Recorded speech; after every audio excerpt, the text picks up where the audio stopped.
Assalamualaikum everyone. Today, for the project and construction management, our group want to present about our topic, which is servant leadership. Hi, I'm Intan Yasmin and today I will talk about 10 principles of servant leadership. First is listening. It is important to fully listen to the members of your team without interrupting. Second is empathy. It is important to get to know your team so that you can use empathetic leadership to help them grow. Third is healing. Members of your team may have trauma from previous toxic work experiences. Help others to create a healthy work-life balance to give them the space to heal. 4 is self-awareness. A servant leader must also recognize their own strength and weakness. This is to understand how they fit within the overall team. 5 is persuasion. Servant leaders can use persuasion and influence instead of just power to get team members to be on the same page. 6 is conceptualization. Servant leaders need to be able to use big picture thinking. With this, they can conceptualize plans for their team and their organization. 7 is foresight. It is important to use what you and your team learn to improve in the future. 8 is stewardship. Lead by example so that your team can do what you do, not just do what you say. 9 is commitment to the growth of people. You need to allocate time and resources to help people and teams grow. Tools like organizational training, development programs, and growth and transformation coaching can help. Lastly is building community. Servant leadership require building relationship between colleagues. As a result, team members learn to trust each other and become more productive. Assalamualaikum, my name is Muhammad Haris Lukman and I will be presenting about benefits of servant leadership. Number 1 is better collaboration, stronger teams. When employees see their leader as a role model, they often understand the importance of helping teammates. So they stop doing things that don't help, like playing politics or trying to get more attention. Instead, they can find ways to work together better. Number 2 is positive work environment. When a leader is supportive and help others work toward a common goal, people tend to get along better at work. It's better for them than for the leader to set them against each other. Number 3 is employee commitment, trust and loyalty.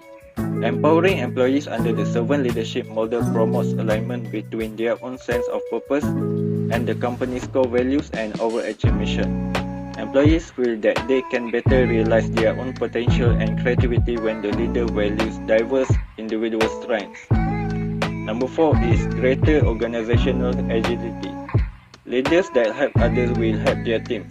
They help them make choices, assume more responsibility and obtain the skill and tools they need. Number 5 is support a culture of belonging. When a leader sees them as a unique people, employees feel valued, appreciated and seen for who they are. This is also true when a leader tells a person how important their work is. Making people feel like they belong is very important. Number 6 is accelerated learning and development. When a leader makes it a priority to develop and empower the team, employees will learn better and have more chances to build on their strengths. Number 7 is foster leadership everywhere. Individual leadership talents are accelerated through empowering employees with ownership and accountability. Individuals are more likely to emulate a leader's action when he or she is approachable. Hi, my name is Nur Mastura and I will present on pros of servant leadership. There are 14 pros of servant leadership. First, the characteristics of success are well defined. Next, builds deeper, trust-based relationship. Third, encourage greater ownership and responsibility. It also encourages innovation, curiosity, and creativity. Next, develop a people-focused culture. Sixth, delivers a significant positive impact on company performance. A strong method for ensuring decisions are made in the best interest of the company. By serving the employees of a company, you are serving the customer. Next, a high level of internal staff growth. Develop future leaders, boost morale across teams, leaders earn respect from team members, employees feel more valued and appreciated in the workplace, and lastly, improves pride in work. Assalamualaikum warahmatullahi wabarakatuh. My name is Muhammad Kamarul Imran and I will be present about cons of servant leadership. Number 1. Takes time to build servant leadership. For me, relationship building is an important part of servant leadership.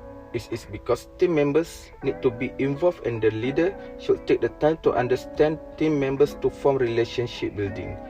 To understand their needs and create solutions to meet those needs takes a long time. Number 2, doesn't work with every organization.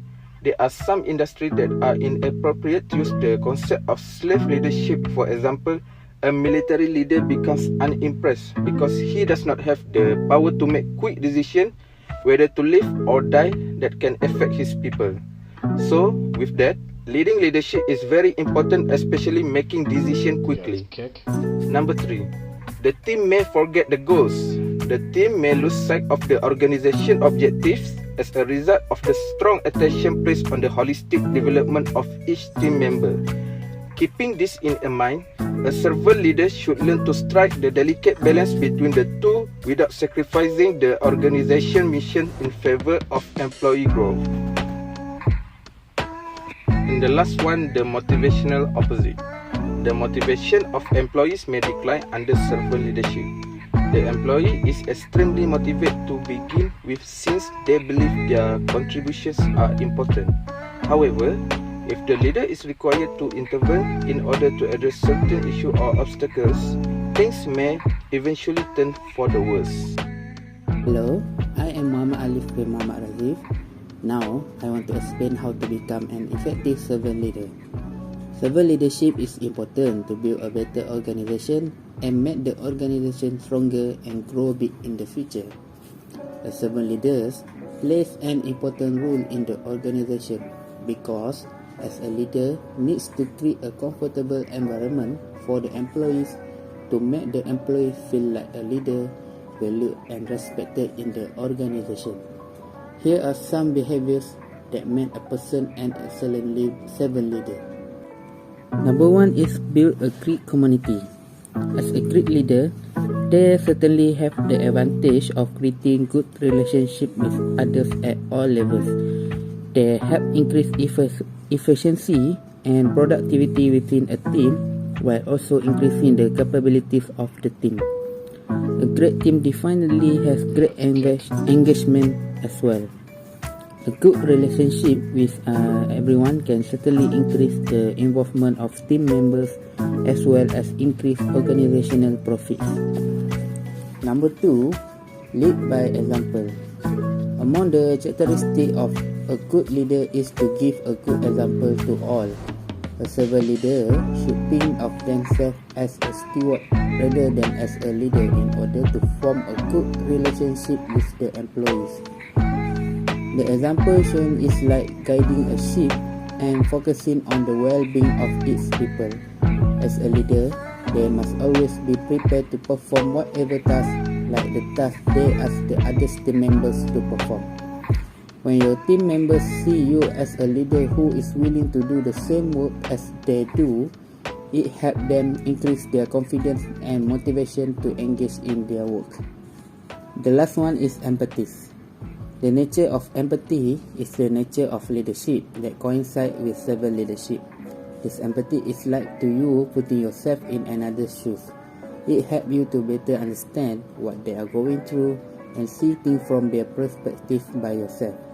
Once you understand the situation, you can start to offer an advice while helping to create a more positive work-life balance for your employees. They will feel happier to work because the empathy shown by the leader makes them feel like an important person in the organization. Assalamualaikum. My name is Omar Faizal Basri, and today I will explain about the example and role model of servant leadership. For the first, we have Robert K. Greenleaf. Robert K. Greenleaf is a man who creates concept of servant leadership after he spends year working for telecommunication company AT&T. He was bored with the traditional authoritarian leadership style and he started to set up his own firms to promote servant leadership. And next we have Nelson Mandela and Desmond Tutu.